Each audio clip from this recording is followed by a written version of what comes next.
Continuando con la clase de bacilos gram positivos, vamos a ver ahora Gardnerella. Y vamos a ver los aspectos microbiológicos, la patogenia, los factores de virulencia, el modo de transmisión, los síndromes clínicos, el diagnóstico microbiológico y la sensibilidad a antimicrobianos de esta bacteria. Entonces comenzamos por los aspectos microbiológicos. Es un bacilo anaerobio facultativo, gram variable, y ahora vamos a ver porque tiene una pared particular, entonces a veces tiñe de gram positivo y a veces de gram negativo. También es pleomorfo, inmóvil, no capsulado, no forma esporas, catalasa negativo, oxidasa negativo. El pH de crecimiento óptimo es de 6 y 7, y esto es muy importante en la patología que causa, que vamos a ver más adelante. La temperatura de incubación es 35 a 7 grados con 5 a 10% de dióxido de carbono y no tiene vida libre.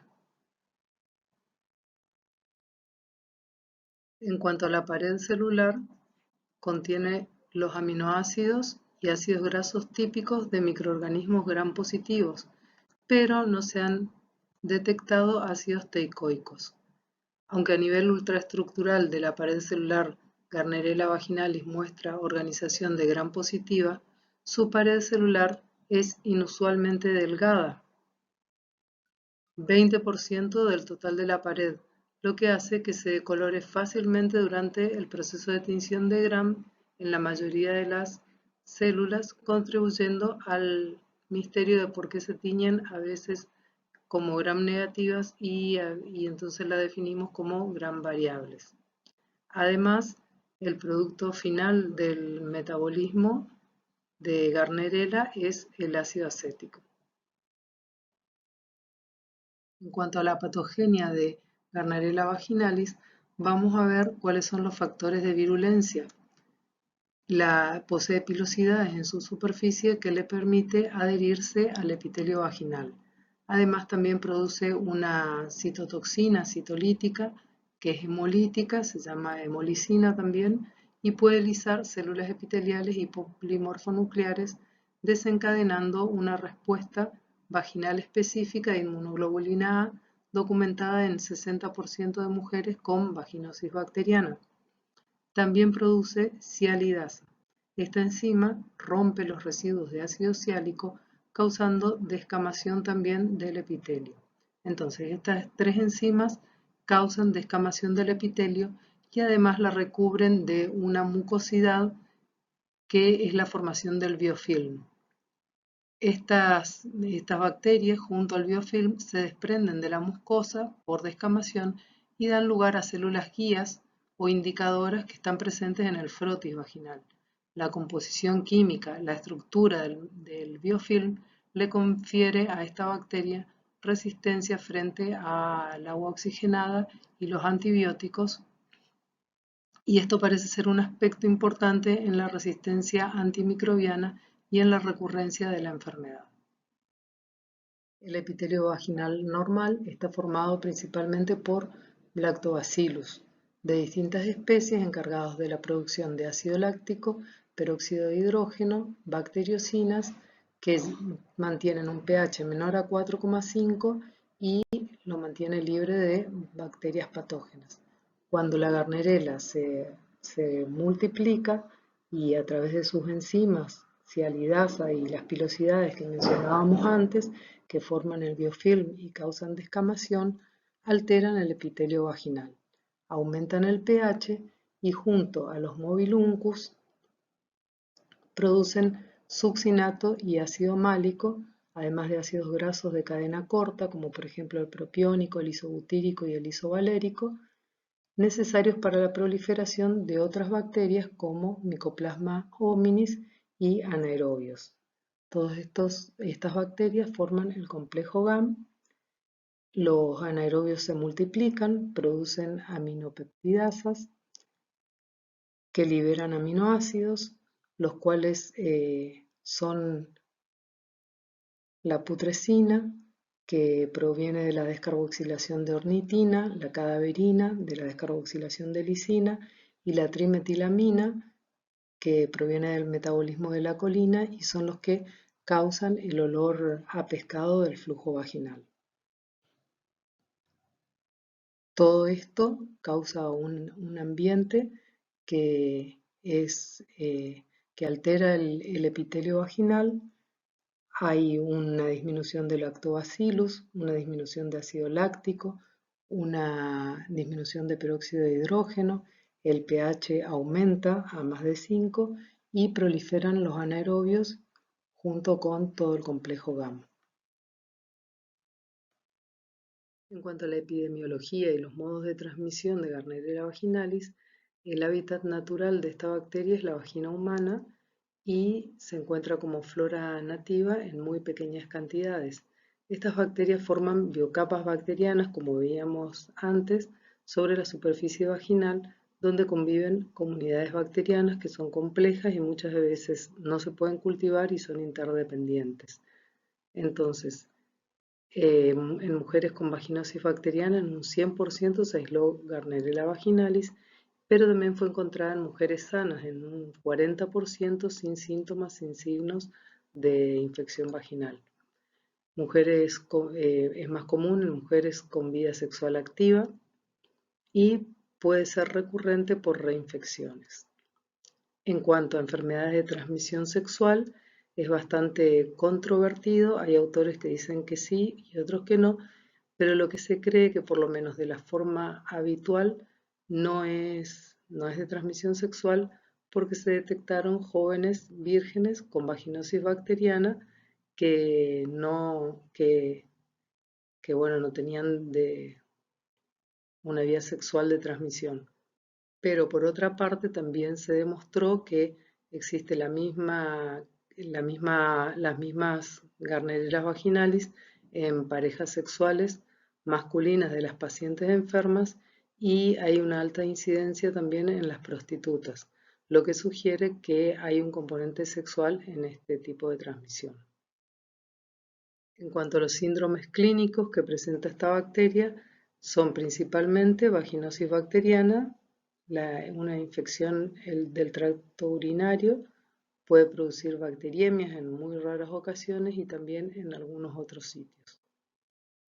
Entonces, la vaginosis bacteriana decíamos que se produce principalmente cuando hay una gran disminución de pH debido a la disminución también de lactobacillus, por la disminución en la producción de ácido láctico, de peróxido de hidrógeno y el pH en general es mayor a 5. ¿Y todo esto produce una alteración vaginal de la flora? ¿Y cuáles son los factores predisponentes o que me llevan a esta infección? Las múltiples parejas sexuales, duchas vaginales que están totalmente contraindicadas en caso de vaginosis bacteriana, el dispositivo intrauterino y la terapia antimicrobiana.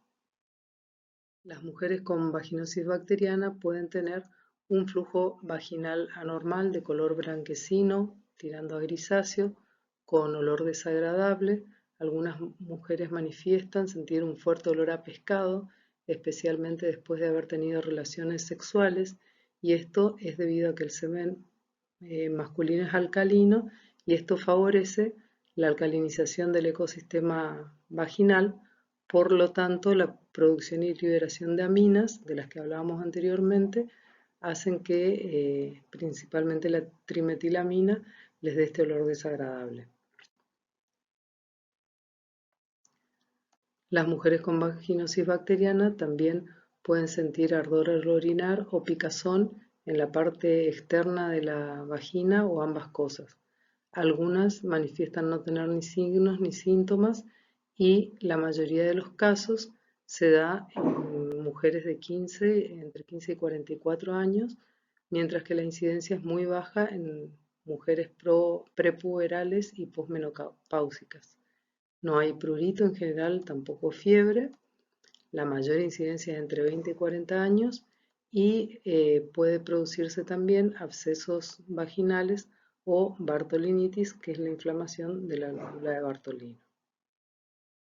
Otro síndrome clínico que puede producir es una infección en el tracto urinario, pero es infrecuente, menos del 5%, y principalmente en mujeres se puede presentar uretritis por la cercanía de la uretra a la mucosa vaginal colonizada.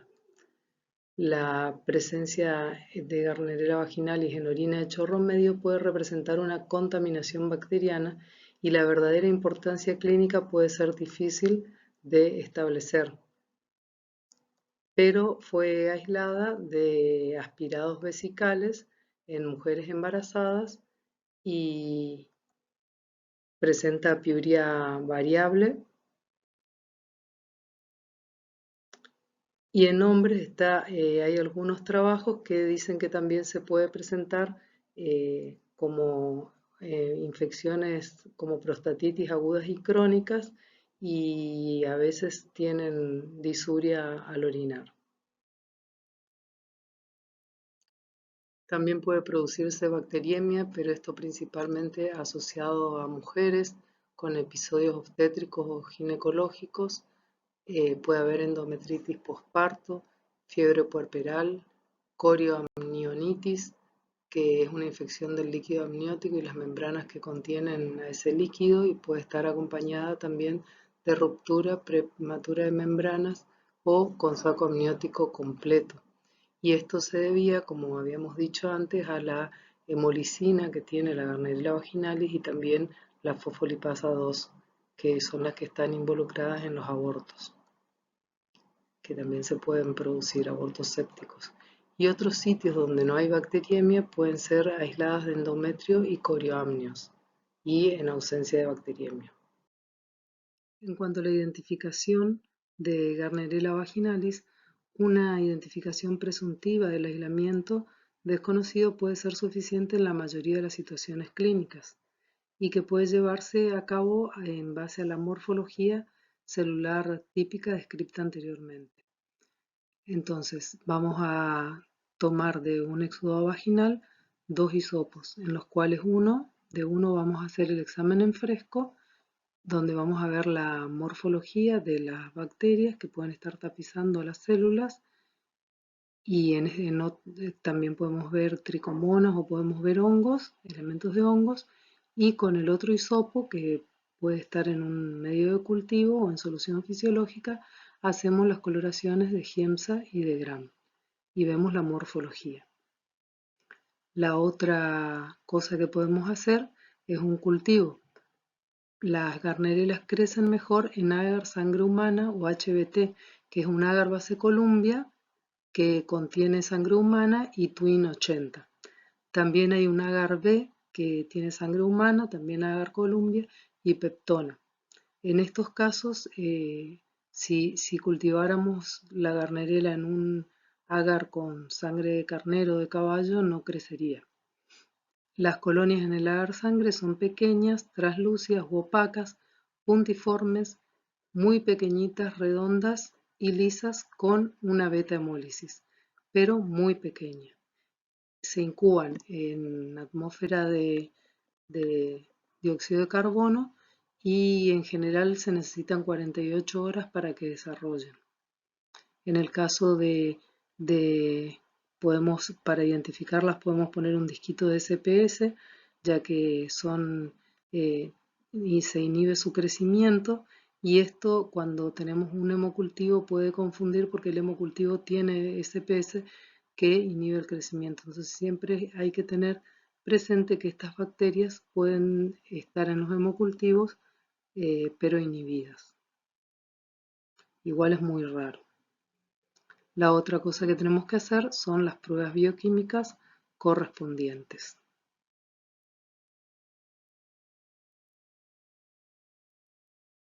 En el caso de que sea necesario una identificación más precisa, además de las reacciones negativas para catalasa y para oxidasa, la mayoría de las cepas hidrolizan el lipurato de sodio y también el almidón. También producen ácido a partir de glucosa, manosa, sacarosa, pero no de manitol. Y presentan un halo de inhibición en el metronidazol, trimetoprima y sulfonamida. Y ahora nos vamos a detener un ratito en la vaginosis bacteriana producida ya sea por Gardnerella vaginalis o en su combinación con otras especies como anaerobios, mobiluncus y micoplasma formando el complejo GAM. Entonces tenemos dos criterios que ya lo vieron y los vamos a repasar, que son el criterio de Amsel, donde principalmente es visual el diagnóstico, se ve un flujo gris, homogéneo y abundante, un pH vaginal mayor a 4,5 y cómo lo medimos al pH vaginal, introduciendo una cinta de papel de pH sujetando con pinzas en la descarga vaginal, evitando hacer contacto con las secreciones menstruales o secreciones cervicales que tienden a ser alcalinas. La descarga vaginal también puede ser aplicada en el papel de pH con una torunda o un aplicador.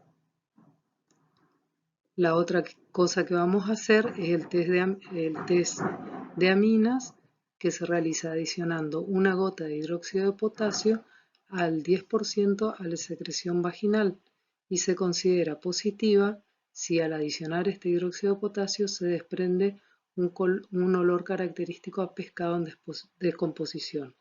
La positividad de este criterio es muy subjetiva porque depende de la capacidad olfatoria del examinador y además es bastante desagradable para el que tiene que realizarlo. La otra cosa que vamos a hacer, y esto sí vamos a necesitar del microscopio, es la presencia de células guía o clue cells, que son las células, las Gardnerelas que tapizan a todas las células, incluso impidiendo que se vea el borde de las células. Y la otra cosa que hay en una vaginosis bacteriana en general es ausencia de reacción inflamatoria. Y el método de Nugent es un método cuantitativo que se basa en la diferencia morfológica y tintorial de los lactobacilos y de las bacterias asociadas a vaginosis bacteriana. Para realizar este diagnóstico ya lo vimos, solo lo vamos a repasar. En cuanto a vaginosis bacteriana, entonces se le asignan valores numéricos a la presencia de determinados morfotipos bacterianos, ya sea lactobacilares, Gardnerella, bacteroides, mobiluncus y si hay células guía. A todo esto se le da un valor numérico y se obtiene una puntuación que va desde el 1 al 10 para determinar o no la presencia de vaginosis bacteriana. Para realizar el diagnóstico, recuerdan que también necesitábamos ver la reacción inflamatoria vaginal, en el cual en la diapositiva que vemos no hay reacción inflamatoria.